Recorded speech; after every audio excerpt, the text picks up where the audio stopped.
Well, hello there. How is everyone? I hope you're all well on this marvellous, marvellous Monday.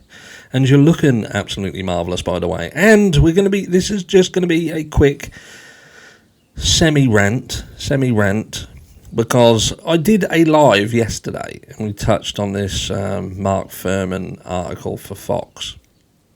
And I did a video this morning, kind of a short, condensed version, just to go through the article for those who don't do lives. And I just wanted to do this sort of final video on the subject. Now, we are going to be looking at the three new articles, or whatever they are, from Mark Fuhrman over the course of the next few days. But it's a statement that I feel that many people miss, and I'm guessing people missed it because there wasn't many people who actually raised the question. I get it, do you know what I mean? I get it. Some people kind of skim watch. Some people see a title, they see a thumbnail, they kind of guess what's in the video, and for the, I don't know, big proportion of time they get it wrong, and some people will rant, and those people, you're just not going to be able to whittle them out. They're always going to be about, do you know what I mean? Watch the video. If you want to comment, especially if you want to criticise, watch the entire video and make sure your criticism is valid. But anyway, I want to bring your attention to one specific sentence in this article. And don't get me wrong, there's a few sentences that should really, if you're kind of pro-justice and the right course of such, then there should be several things in there that you feel are problematic. Even if you are a guilter and you believe Brian Kohberger is 100% guilty, there are elements of that should concern you. And this, again, this one sentence should rarely concern you. So let's just get into it. Then we're just going to touch on some things, because like the Steve Gonsalves situation with the airmail article, the Howard Bloom, let's just have a look. And this is what I want to bring your attention to. I don't know why it always flicks off when I do that. But it's this here. So he says he made every mistake you could make. He was connected to the vehicle. He left his DNA. He left his murder weapon sheath. A witness saw him. He didn't eliminate the witness. He got in over his head. He killed more victims than he thought. And he stalked them. And it was printed all over his cell phone. And that's just what we know. Former FBI investigator Bill Daly told Fuhrman at the time. So let's just look at that again. And he stalked them, and it was printed all over his cell phone. But if you look at this here, this is all in quotations. So this sentence here would lead me to believe that this entire statement is from a former FBI investigator.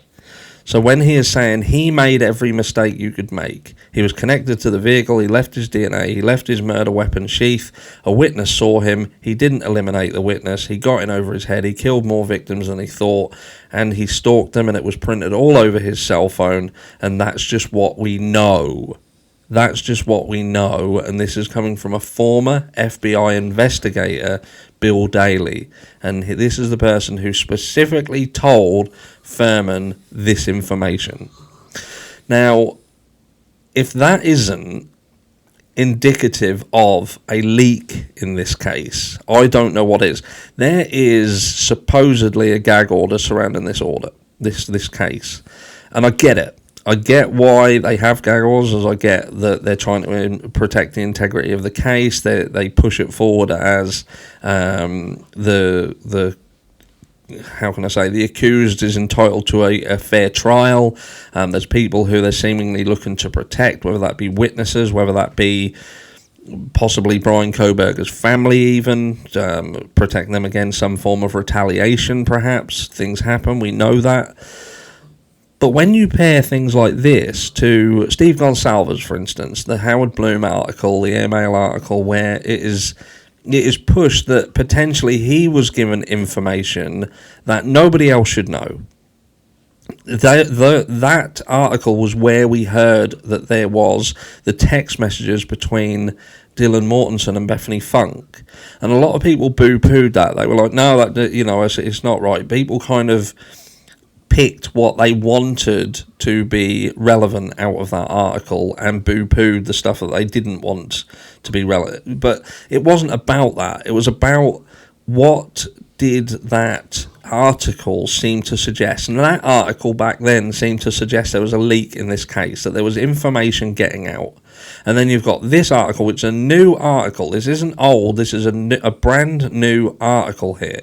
It goes on to talk about the Idaho Supreme Court, and you know, this was literally published. Let's have a look. So just so you know, this was published.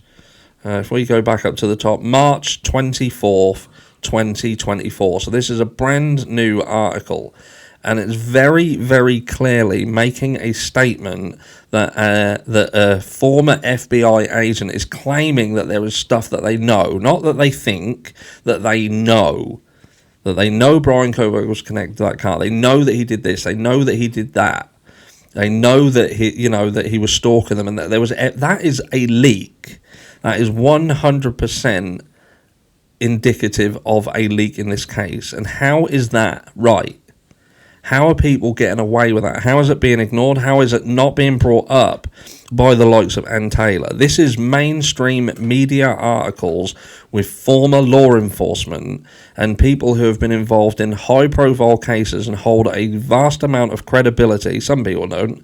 Some people have half a brain and realise that there is no credibility in certain people's statements. But that is a mainstream media article that is showing that there is a leak in this case.